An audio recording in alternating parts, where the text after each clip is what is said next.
ஆவரேஜா 2லேருந்து 3 வருஷத்துக்கு ஒரு தடவை வர இந்த பிளட் மூன் பார்த்தீங்கன்னா இன்னைக்கு வரப்போகுது. ஸோ இதுக்கு பேர் தான் டோட்டல் லூனார் எக்லிப்ஸ். இன்னைக்கு அந்த சந்திர கிரகணம் நிகழ்வு நடக்க போகுது. இந்தியாவில் சாயங்காலம் 6:30 மணிலேருந்து 6:48 மணி வரை தெரியும்னு சொல்லியிருக்காங்க. அதாவது மூன் ரைஸ் டைம்ல தான் தெரியும்னு சொல்லியிருக்காங்க. இது யாரு ஐஎம்டி ரிப்போர்ட் பண்ணியிருக்காங்க. ஸோ இந்த டோட்டல் லூனார் எக்லிப்ஸ் எப்படி நடக்குது நம்ம பார்த்துடலாம்.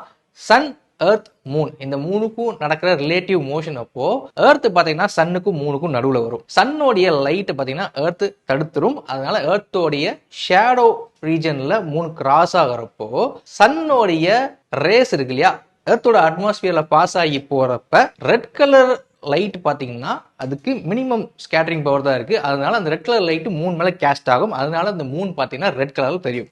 ஸோ இதை தான் ரெட் மூன், பிளட் மூன் அப்படின்னு சொல்லி சொல்றாங்க. ஸோ இந்த மூன் வந்து கம்ப்ளீட்டா எர்த்தோட ஷேடோ ரீஜன் வர ரீஜன் பேர் தான் அம்பரா ரீஜன் சொல்லுவாங்க. அந்த இடத்துல கம்ப்ளீட்டா டார்க்கா இருக்கும். அண்ட் பெனம்பிரா ரீஜன் சொல்லுவாங்க, அதில் பார்ஷியலா டார்க்கா இருக்கும். ஸோ இதனால தான் நமக்கு ரெட் மூன் அப்படின்றது ஏற்படுது.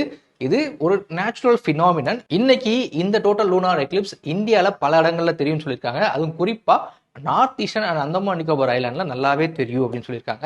ஸோ இந்த டோட்டல் லூனார் எக்லிப்ஸ் பார்த்தீங்கன்னா 2025ல 2 டைம்ஸ் வந்திருக்கு அண்ட் 2026ல 1 டைம் வந்திருக்கு. நெக்ஸ்ட் 2028ல தான் அப்பியர் ஆகும்னு சொல்லியிருக்காங்க. ஸோ தவறாம இந்த ரெட் மூனை பார்த்துருங்க. தேங்க்ஸ் ஃபார் வாட்சிங் this video. Follow Veranda IAS Instagram account. Veranda IAS, where your dream becomes reality.